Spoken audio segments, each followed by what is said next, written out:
tracking dogs. I had people offering to bring out drones with cameras. I had local companies come out with FLIR. I think I had 3 forward-looking infrared cameras going at one time. We had folks with moisture sensors going over the walls. I mean, it was just all hands on deck. The community responded, the Blue Zoo team responded, and had everyone not jumped in to help, I don't think it would have been as successful. We wouldn't have found her as fast. Right.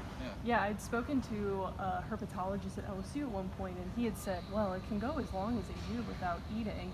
So was that ever a concern in your head? Like, oh, this may be a long-term surge?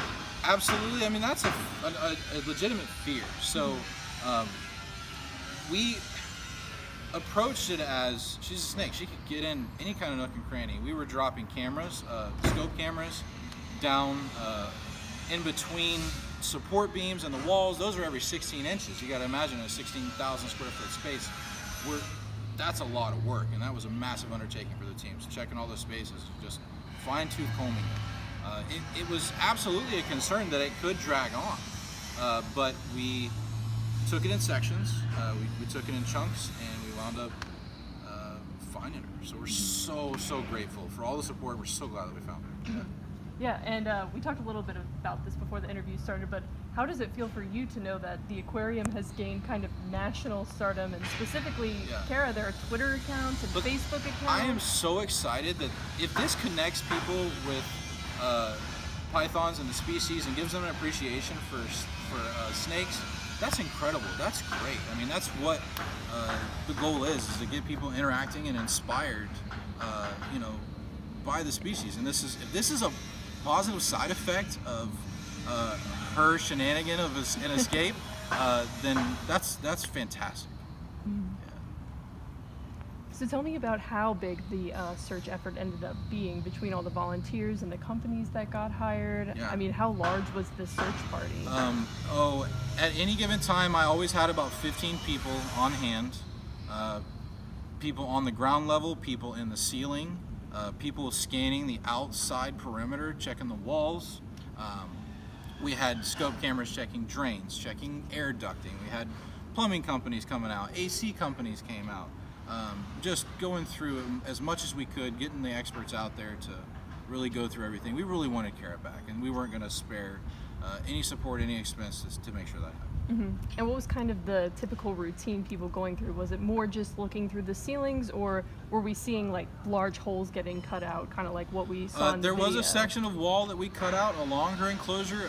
We knew that there was a ceiling tile there that was open and exposed, so we did focus on the ceiling quite a bit, and she did get out of the top of her enclosure, so we knew that she was working her way upwards. Using that, we did focus a lot up top, but at any given time, there's probably 2 to 3 people searching the ceiling area, and then the rest of the team is mostly on the ground. For obvious reasons, a lot of people are afraid of heights, being able to walk in the crawl spaces and all that. Wasn't everyone's specialty to be in the ceiling. Right. And so once the moment did come that we've talked about where you did find the snake, what was kind of going on in your head? It seemed like everyone was just so relieved and so happy. Gosh. At first, it was almost disbelief. Hey, she's here. Wait, what? I need to see that. I need to see her. Is she okay? Can we get to her? It just started into like, oh, thank goodness. Okay, but how are we going to get her out of here now? So the team responded correctly. Everybody jumped in, pitched in. We were able to get her out safely and get her up here to LSU to get treated. Yeah. And moving forward, what's the plan now?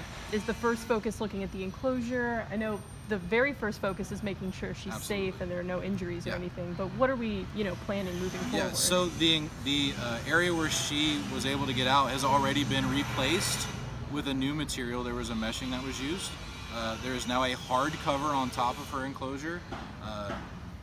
I have not gone in to inspect it myself. That was the first goal once we found her. After we found her and everything went to, okay, let's get her healthy, and now you guys need to fix this enclosure because we're going to bring back a healthy snake.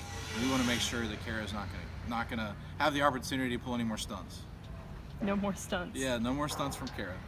So just to clarify one more time, so how far did she travel? If she went up into the ceiling from the enclosure, how far roughly was she able to travel while she was missing?